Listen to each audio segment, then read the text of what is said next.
I think the discrimination factor is the biggest one, and they didn't put anything about that in the paper. I mean, I built airplanes. I worked at Boeing. I made good money. I had a house. I had cars. I never had anybody bother me or tell me to get out. And I'll go fly a sign on the corner now, and I can be in the area for a month. No problem going to all the stores, and I'll go stand on the corner with the sign. And the people at the businesses will see me, and I go in the business, and some stupid reason, you need to leave. You can't be in here for this reason. And I mean, we went to Fred Meyer the one day, and we were working on putting cans in the can machine, and they come out and they said, well, you guys need to leave because we think you're monopolizing the machines. And we were like, okay, whatever. She's like, now. Okay, so we get our stuff, and she never said leave the property or whatever, so we were there for a little bit, and I went in to go to the bathroom, and she's sitting in the deli eating with some other people, and I hear the guy go, heads up. I thought, oh, no, this is going to be a problem. So I went to the bathroom, I come out, and she stops me, and she goes, so, didn't I arrest you for shoplifting? And I said, no, you didn't. And she said, yeah, I'm pretty sure that you shoplift. And, you know, a couple months ago I arrested you and stuff. And I said, no, I'm not shoplifting. You saw me in the bathroom. And if you want to see in my bag. And I put my bag down, I opened it, and I said, do you see anything that's yours in there? She said, no, this is a couple months ago. And I said, look, a couple months ago, I was in jail for 2 months for stealing $15 worth of stuff from Rite Aid. So I think I've learned my lesson on shoplifting. I will never do it again. And she was like, no, I know it was you. And I said, well, you're wrong. And she just kept calling me, you know, shoplifter, and there's all these people in the deli, and I finally turned around and cussed her. I said, you know what, fuck you, how dare you, you know, I don't see you doing that to anybody else in here. Maybe you got me mixed up with somebody else, but like I said, I wasn't here. You can check with the police, there's no record of me ever being arrested for shoplifting here. It's discrimination. So, yeah, and she had seen me on the corner, and everybody says if she sees you out there, you're gone. So I went outside, I got my boyfriend, and I said, you know, this is ridiculous. And they came out after me, and they said, you know, you need to not come back. It's fine, we're calling our ride. So we call for our ride, and we're sitting over there waiting for him, and we see a little red truck. We thought that was him. We walk up to it. We're like, oh, no, that's not his truck. We walk away. 2 minutes later, the police pull up. Somebody said you were trying to break into this truck. And we had seen her outside right about that time. And we were like, are you kidding me? You know, it's 3 times in one day. She's just adamant that we're going to be gone. And he goes, and, you know, they've got you on camera. And we said, no, we walked up to it. We didn't even touch it. We thought it was our friend's truck. And he said, well, I'll be back in a minute. And he goes inside, and then he comes back. He goes, well, you're both trespassed. You need to not come back. I said, well, wait, I want to see, you know, where you got us on camera trying to steal this. He goes, don't worry about that. You just need to leave or I'll arrest you. I said, whatever, you know, so we got our stuff and we left. Exactly. I have been, in Seaside the one time I was over at the movie theater. We had parked over there, and Kenny was over at Nike, and this girl I knew came running up with a bunch of stuff. Hey, how are you, blah, blah, blah, and sets her stuff down. And she's talking to me, and the police roll up, and she was apparently shoplifting. So they arrested her, and her stuff is sitting by my van. It's not even in the van, by it. And they, you know, got all the stuff back, and they said, so, you know, you can't come back. And he goes, and you're trespassed too, Susan. I said, what do you mean? I wasn't even over there. He goes, well, you know, you're guilty by association. I said, what do you mean? That makes no sense.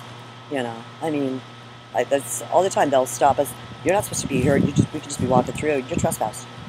And I've looked at the laws, and technically they can't even do that. Yeah, I mean, nobody wants to take on these little cases, but my boyfriend, he's terminally ill, and there's so many things, you know, with discrimination on him that we have. You know, he's not allowed at the hospital. They've trespassed him up there. They took his house and his business and everything pretty much illegally. The last thing they did, just to kind of, you know, stick the knife even deeper, is they came up. We were at Rite Aid one day, and he had his dog he'd had for 15 years, and they came up and they took him. And we were like, why? You know, and they said, because you haven't licensed or something stupid like that. They had 15 years to take her. And all he wanted to do was say goodbye. They would never let him say goodbye or anything. So I'm sure she's gone now, because that's been a couple of years. But, I mean, he was devastated. That was his best friend. She was the only one that went through his first couple of years of homelessness with him. So, and sometimes it's okay. Summer's kind of fun. It's like camping, you know, but until you want to shower, and there's just no place to shower. But winter can be miserable, you know, because there's absolutely no help. If you're hungry and you have no food and it's wet and cold and nobody is there to help, just kind of got to, you know, put it all under tarps, you know, because that's their favorite time to come tell us to move, when it's pouring rain or whatever. So. Kind of twist the knife a little bit. Mm-hmm. Oh, yeah, they love, well, Kenny was a pot dealer like 15 years ago, and he had a lot of money, and so he bought his way out of a lot of trouble for a while.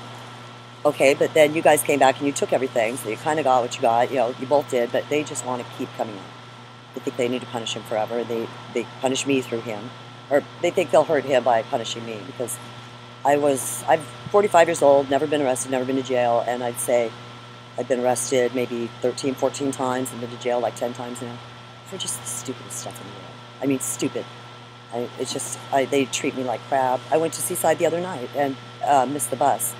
They tried to tell me I was trespassed from somewhere. They finally realized, no, they were wrong. It was Kenny, not me. Now I'm trespassed, whatever. So, and then taking all my time, I missed the bus. I had to spend the night out there. They literally followed me all the way through town. Everywhere I went, there they were, there they were. What are you doing here? You can't be here. Don't you plug your phone in there. It's like, what? What am I doing? You know, it's you guys' fault that I missed the bus. Not doing anything wrong, just trying to find a place to plug in my phone so I can call my boyfriend, let him know I'm not coming back. I never got to call him, not till morning. He was worried sick. Oh, yeah. And we actually had Ashley Flukinger. She's a great lawyer. She's in Seaside, and she used to be like on the circuit, you know, to get your court-appointed attorney. We got her. Kenny had $37,000 in fines for illegal lodging in Seaside. So if you're caught camping or sleeping, and if you have your dog with you and they're off the leash, that's another 100. Because I even had a few of those. And she went up against them and she said, "Look, this is plain discrimination." She said, "You've got Kenny with $37,000 here and this much just this summer alone, and the next person, $2,000." She said, "You walked right by their camp to get to Kenny, and you're going to tell me that you didn't go straight for him?" They dropped all of our fines, all of our charges, everything. Just dropped them. So you know that they know they're wrong if they're going to drop $37,000 in fines.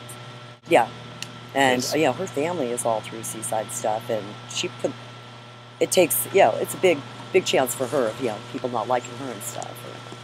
But she's not afraid to go up against them, and she's really cool. If we need advice, you know, we can go in there, and she remembers that we're still human, and she'll talk to us. Well, even the one time we were in jail, we were both in at the same time, and neither of our lawyers would tell us what was going on. You know, really, we couldn't get it. You know, they won't call us back or anything. I called her. She came to the jail and talked to our lawyers. Came to the jail, talked to both of us, and let us know what was going on before our attorneys even got there. So Well, it makes a difference. yeah, so we kind of think of her more like a guardian angel, kind of. You know, we wouldn't go to her unless it was something, you know, big, because we're not going to put her at risk or anything. So, but she's really cool.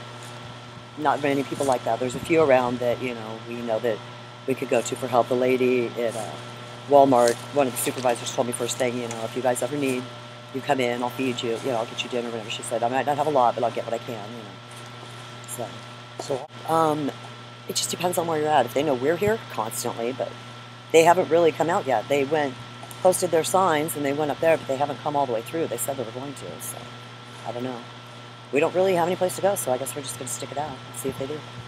I mean, the only thing we do is move 10 more feet, but then you've got Ty Morehouse. Oh, you know, I'm going to cut a tree down on your tent. And I mean, that's what he did last year and chased us out of Warrenton. Cut a tree down on our tent. He had just gotten out of prison. And then he rigged another one to fall on our tent when we moved wrong or did whatever wrong. And then somebody pointed out to him that, you know, if you kill them, you're probably going back to prison for life. So he, you know, came and he told Kenny, my boyfriend, and they went to cut it down. He didn't even know how to cut the tree down the right direction so that it wouldn't fall on it. So Kenny had to show him because he used to be a logger. He was running around with a chainsaw. He has no idea what to do with. He's running around with a gun last night. He's a multiple felon. You know. When they came in here, it took them 2 years to come in here after him when he had warrants. And I guess they brought the National Guard and a helicopter because they're so afraid of him. But he's nuts. He's absolutely crazy. No, he doesn't even camp out here anymore, but he thinks that because his baby's mama's land is here somewhere that he must be responsible for all the woods. I don't know. It's ridiculous. He just wants to be the boss and terrorize people. We were fine until the bullies come out, you know. Right. You know, Seaside, we'd have people come steal little things here and there, but we never had any problems with, you know, people threatening us. But, you know, I kind of thought it was all a joke and was kind of laughing about it until the one guy came after Kenny with a baseball bat and he fractured his wrist. And I was just in shock. You've got to be kidding me. This is over a bow and arrow. You have got to be kidding me. But he wanted it. He kept asking Kenny to sell it to him, and he's like, no. I want it. That's why I got it. I don't want to sell it. He said, well, no, I'll give you a good deal. He doesn't have to sell it. It's so stupid. Go get your own. Yeah, well, I don't think Kenny would hunt. He always jokes that he'd never hunt anything, but he just wanted it to, you know, target practice. I don't know. Recreation. Yeah. So, and they're all like, well, you know, he's shooting wildly into the woods. You're all with him. You're all shooting wildly into the woods.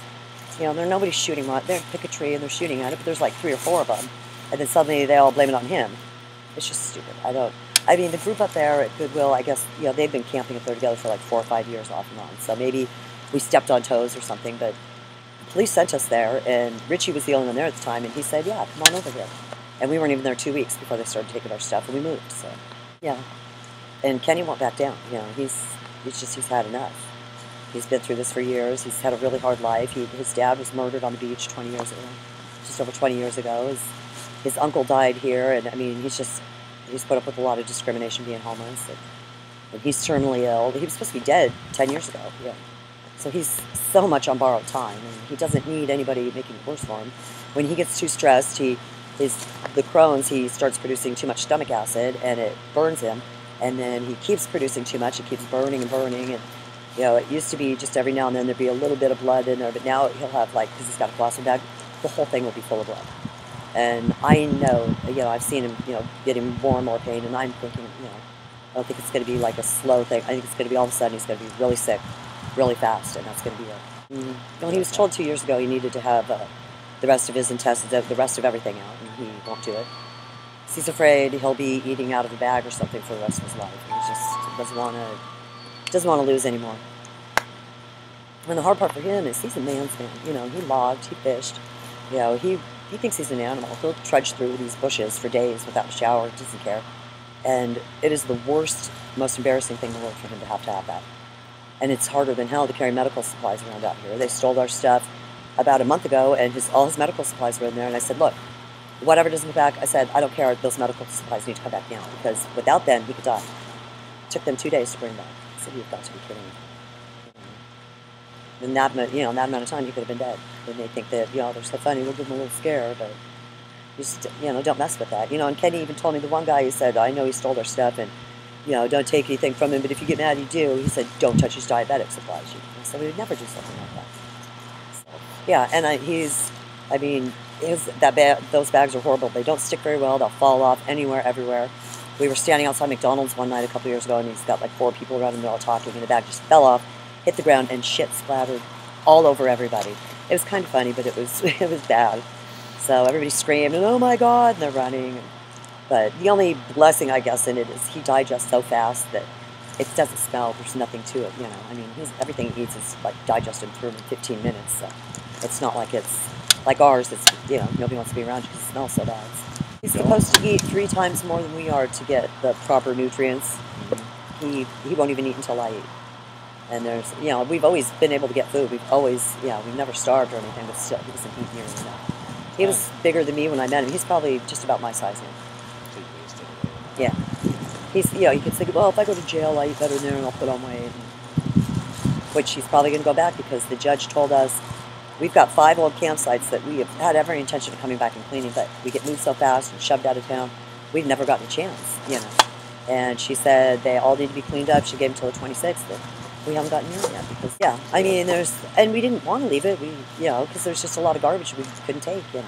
And most of it's clothes and stuff, blankets that we just had to pick and choose because we had to go quickly. And so it's just a matter of getting a bunch of garbage bags, and, you know, it's not exactly we don't know easy. what to do with the garbage because we haven't been told, you know, where we can put that, and I don't know if it's okay to put it out on the road, or we know we can't put it in anybody's dumpsters.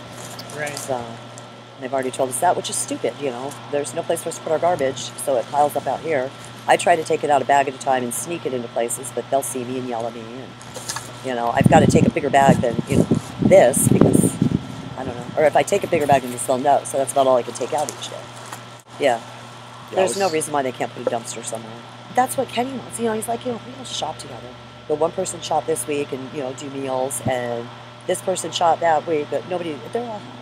That's all they care about. I said, you have got to be kidding me. I mean, I'm the first person that would feed somebody, but I'm also out there canning all the time, or I'll fly a sign, and, I mean, I'm a lazy ass, but I'm not going to die either. I have to survive, and they just sit there and wait.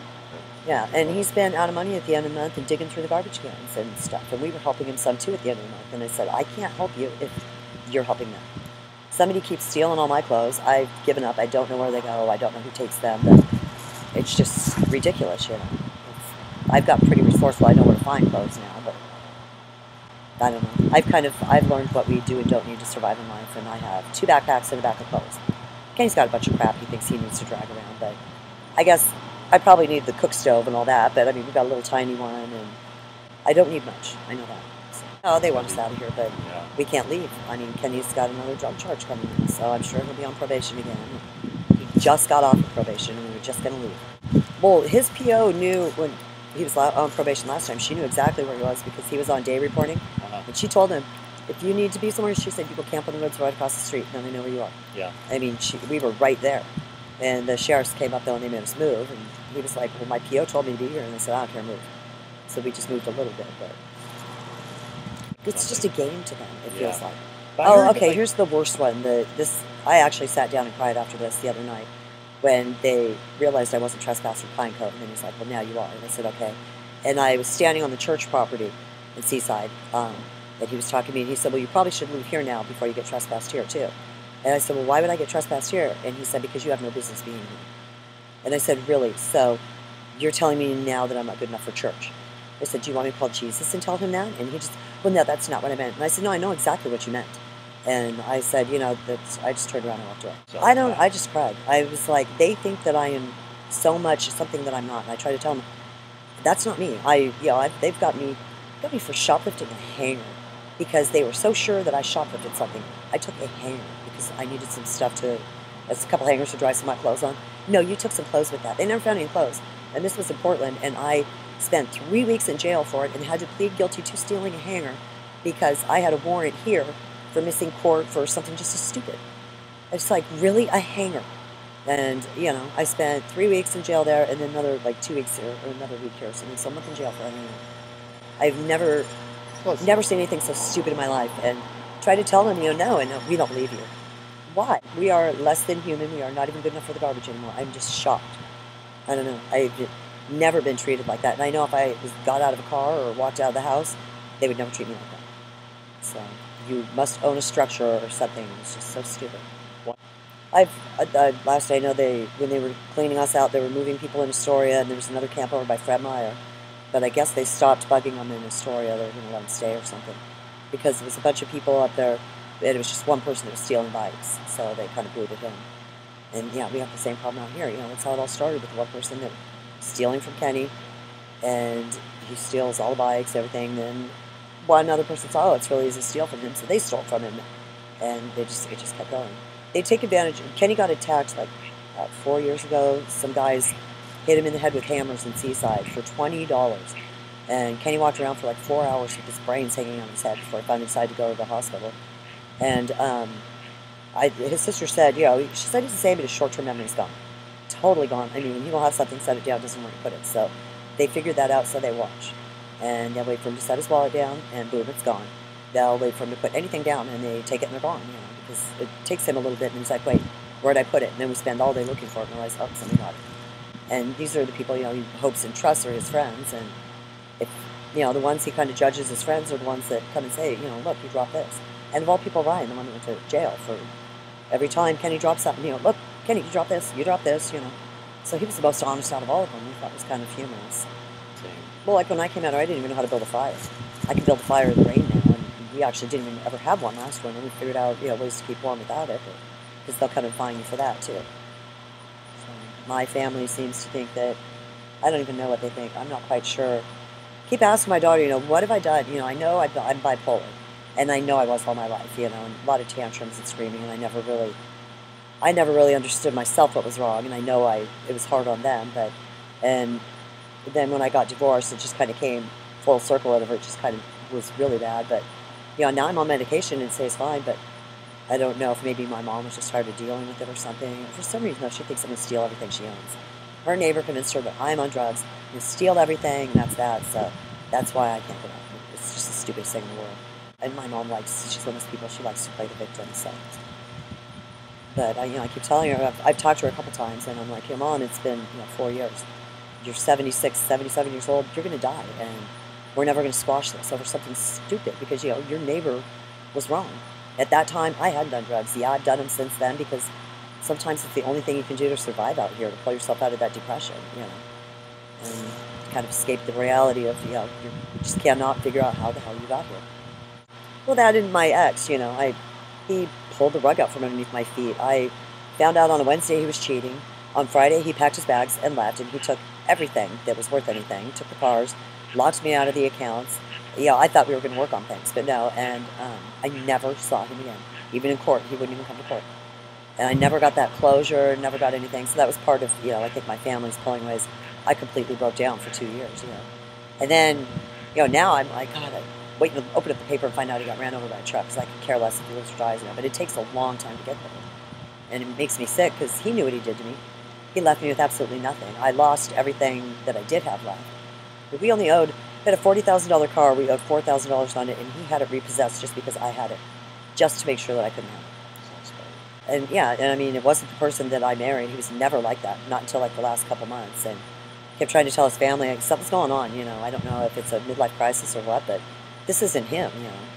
Yeah, I don't know what set him off to that. I know he had hurt himself at work and was taking painkillers.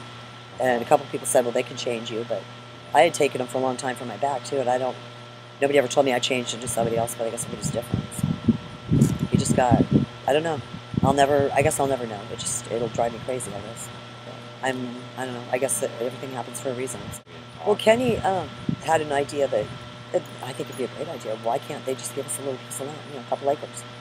You know, put in a couple showers, some washing machines, you know, just the basic necessities. And since a lot of these guys are felons and can't get work, if you're that worried about where they are, now you're going to know where they are. Put in a camera. Yeah, and like charge us. We can all make $5, $6 a month or something like that canning. Everybody cans. Yeah.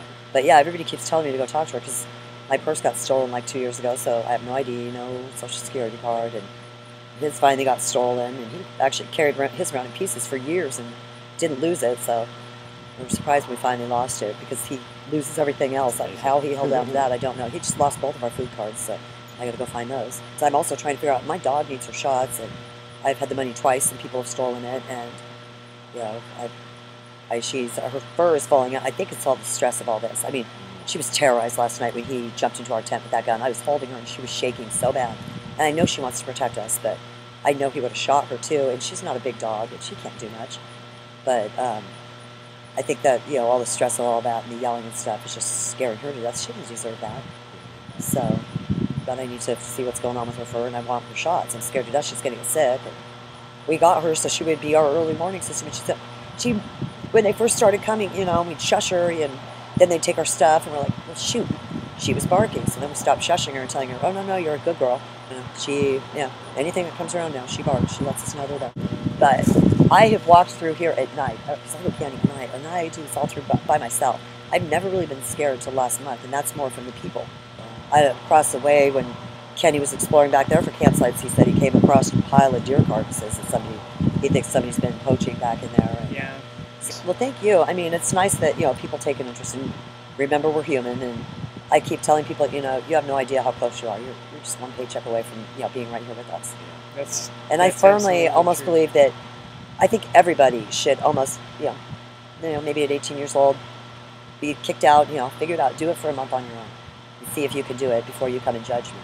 You know, the only reason, when I'm flying a sign, I'll get people all the time that drive, like, get a job, come here and talk to me. You know, I'm bipolar. If I'm on my meds, I'm okay. If I'm off, I'm so depressed I can't even function. I have MS, and I can't remember the name of the other one. It goes hand in hand with that and diabetes. It starts with an R, but it's where your extremities, they turn red and then blue, and you lose all feeling. Well, I'll have no feeling in my fingers and toes. Last time I went and I was redoing my food card, I'm standing with my coffee, and it just went plume everywhere because I just couldn't feel my fingers, and they're blue. How am I supposed to work if I can't feel my fingers? I'm sure that just about any job I do, I need my fingers. You know, I've had every job in the world, you know, but that, and how do I go to work if somebody's stolen all my clothes, or I haven't had a shower in a week, or I can't eat, you know, it's just impossible when you're homeless. It's all I can do to survive every day. That alone is the hardest job I've ever had. When I came down here originally, I came down here to go to treatment. And because after my ex left, I started doing heroin for a while, and I kicked that. I haven't done it since. We used to go to one of our meetings was pretty good.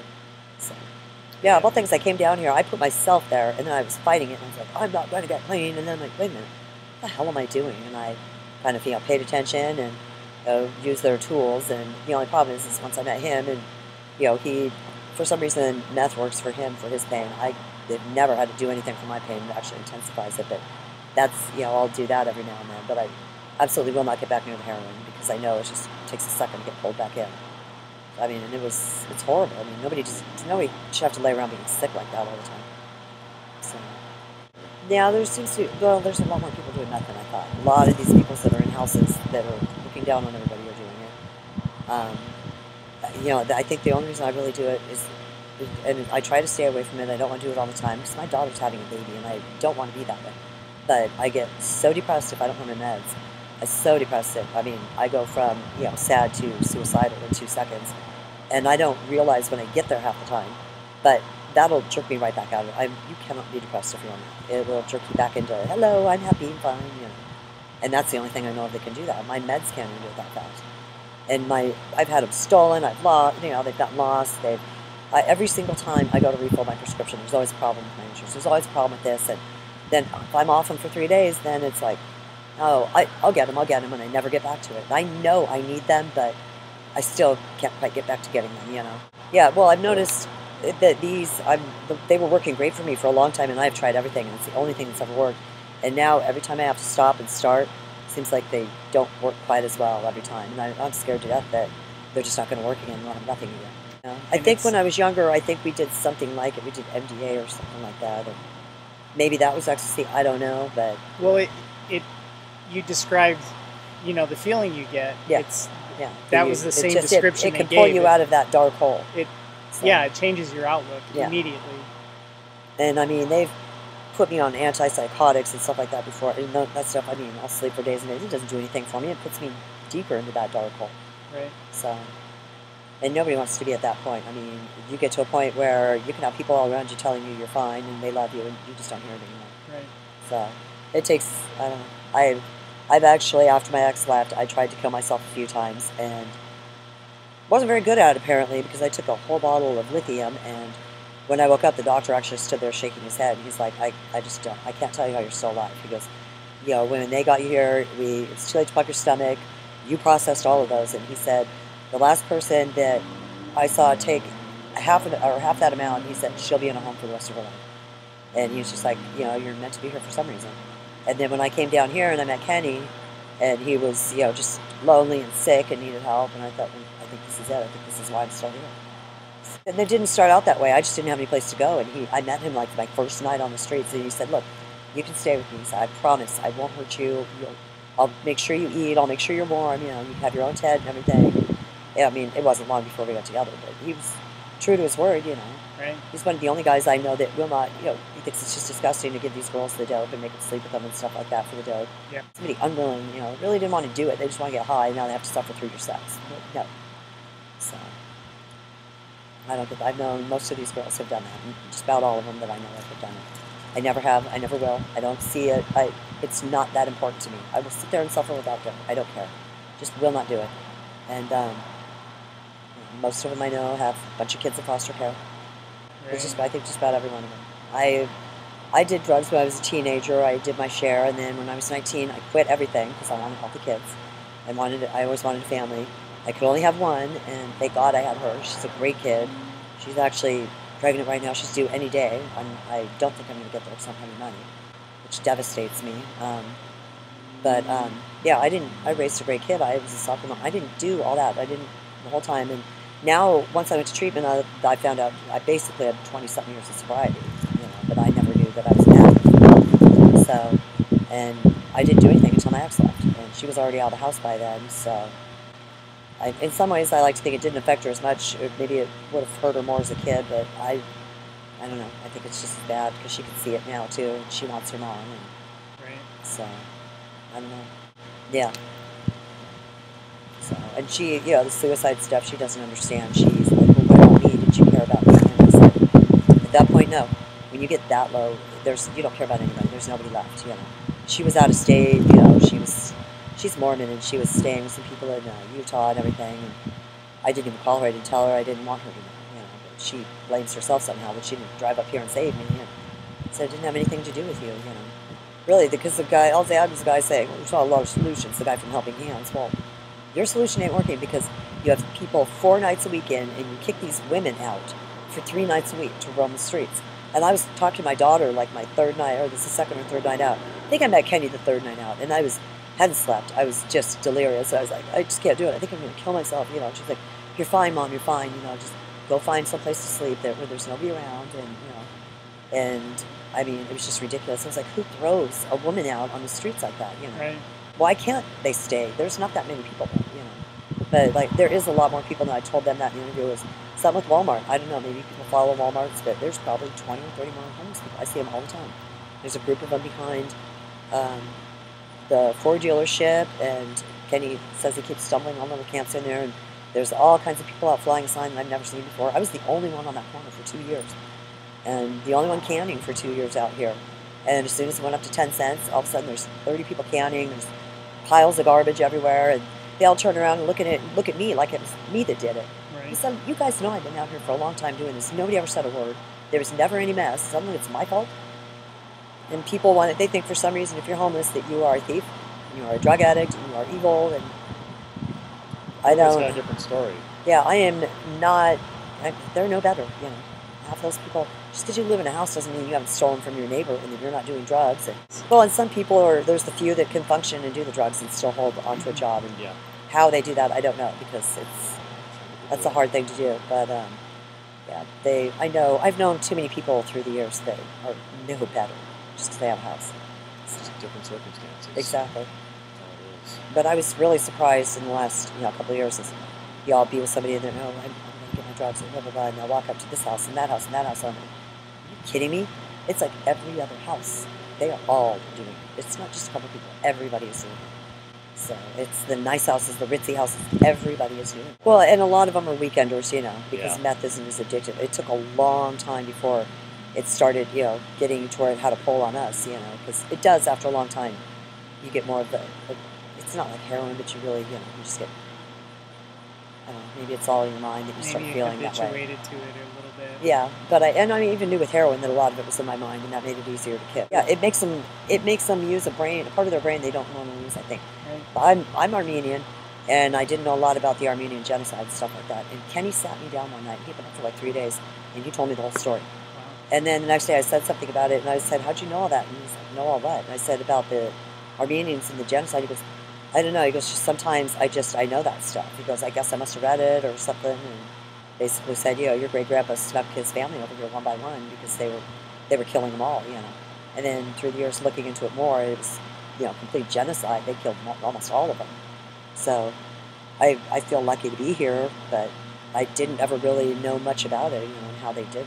I get totally lost. And like, I'm one of those people, even when I worked at Boeing, you have to physically show me about 5 times before I'm going to get it. And I sat through all those classes. I don't know how I made it through them, but I still nothing clicked until I actually saw them doing it. And then I can remember. Yeah. And I still don't even know what I was doing half the time there. They'd give me stuff, go do this. Am I doing it right? I hope I'm doing this right. I don't think half the people know what they're doing. I don't know how those planes stay in the air. Because, there's a lot of idiots there. There's a lot of drugs in there, too. I tell you, I will never get on a 777. That much I know. And that's the plane that I worked on. Yeah. I mean, I got $5,000 bonuses for Christmas. And I started out at 12-something an hour. In a year, I was at $22.50. And if I were still there, I'd be making $40+ an hour doing pretty much nothing. So stupidly, I got hurt, and I kind of let I wasn't getting along with a couple people, and they kind of pushed me away, and then I started taking painkillers, and that was a big factor too, and that's when my addiction started. And they knew that I was addicted, and I was telling them, I need more. They're not working for my pain anymore, and I'd hurt my back when I was in my 20s, so I dealt with years of pain, and then at Boeing, I ended up tearing a muscle in my hip, so that just made everything worse because I was walking funny, and 20-something years of pain, and finally, being completely addicted to painkillers. And their way of dealing with it is, well, you're having a problem, fine. We're not going to give them to you anymore. Well, it doesn't work that way. I'm still in pain. I'm completely addicted, even though I didn't want to be. You're still going to be addicted no matter how hard you try not to be. So then you go seek them out somewhere else. And the only thing that cured my back is when I became homeless, moved. And I started walking and carrying a backpack every day. In 3 years, I've had maybe a tiny little bit of pain here and there. But I mean, I've had MRIs. I had $20,000 in MRIs, and physical therapy, and everything, and nothing ever worked. This worked. And I tell people now, that are having back problems, get up and walk. Get your ass up, go walk. Put a little weight on your back and carry it, because that's what it is. It's building those core muscles. You go to physical therapy, they're like, touch your toes. Oh, careful. Barely touch your toes. You're not building any muscle. You need to build that muscle if you can. So. And I'm glad they had talked about surgery a couple times. I'm glad I didn't have that, because my grandma had 13 back surgeries, and she was always miserable. None of them ever worked. So.